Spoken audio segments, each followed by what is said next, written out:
आज हम पृथ्वी की उत्पत्ति के विषय में चर्चा करेंगे।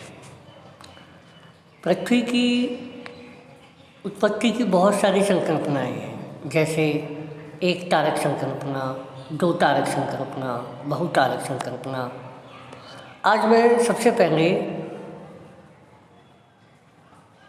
जेम्स जीन्स की ज्वारीय परिकल्पना के विषय में चर्चा करूँगा। जेम्स जीन्स की ज्वारीय कल्पना में जेम्स जीन्स से कहता है कि एक विशाल तारा था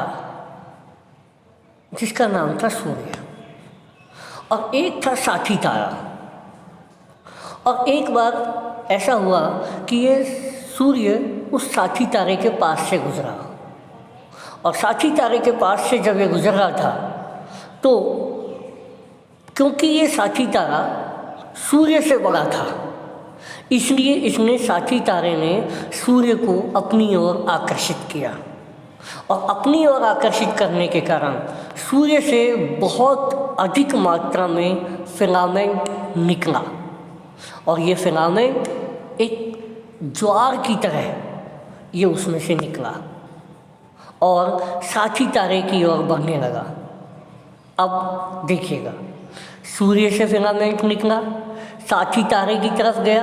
लेकिन इसी बीच में एक और घटना होती है कि साथी तारा आगे बढ़ जाता है, और आगे बढ़ जाने के कारण जो सूर्य से ज्वार निकलता है, ये ज्वार ना तो सूर्य से ये अलग भी हो गया और साथी तारे के साथ ये जा भी नहीं सका, क्योंकि जब तक साथी तारा आगे निकल गया। ऐसी स्थिति में ये फिलामेंट स्वतंत्र रूप से वहीं अवशेष रूप में रह गया। अब क्योंकि साथी तारा आगे बढ़ चुका था,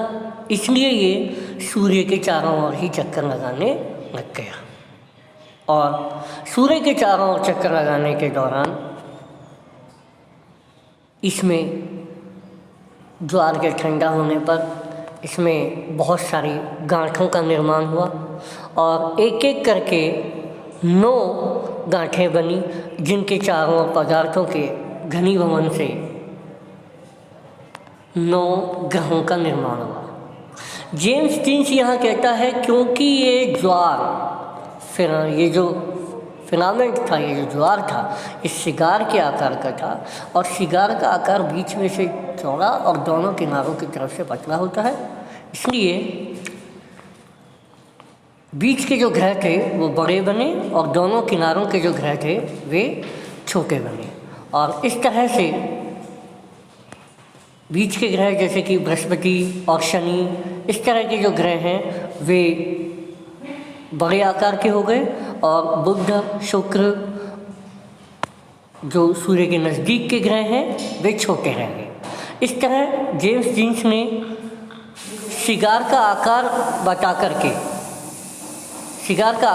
करके एक तरफ तो ग्रहों के आकार को भी सही साबित कर दिया है, वहीं दूसरी ओर 9 ग्रहों की बात भी इसने प्रमाणित कर दी। लेकिन यदि यहाँ जेम्स जीन्स की आलोचनात्मक रूप से देखा जाए तो जेम्स जीन्स की एक आलोचना तो इसी संदर्भ में की जाएगी कि 9 ही ग्रह क्यों बने, उस ज्वार से 10 ग्रह क्यों नहीं बने, 8 ग्रह क्यों नहीं बने, केवल 9 ही ग्रह क्यों बने, एक बात।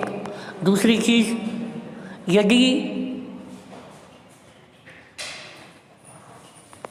यदि 9 ग्रह फिर भी बनते हैं तो फिर उनका कोणीय संवेग के संरक्षण के सिद्धांत को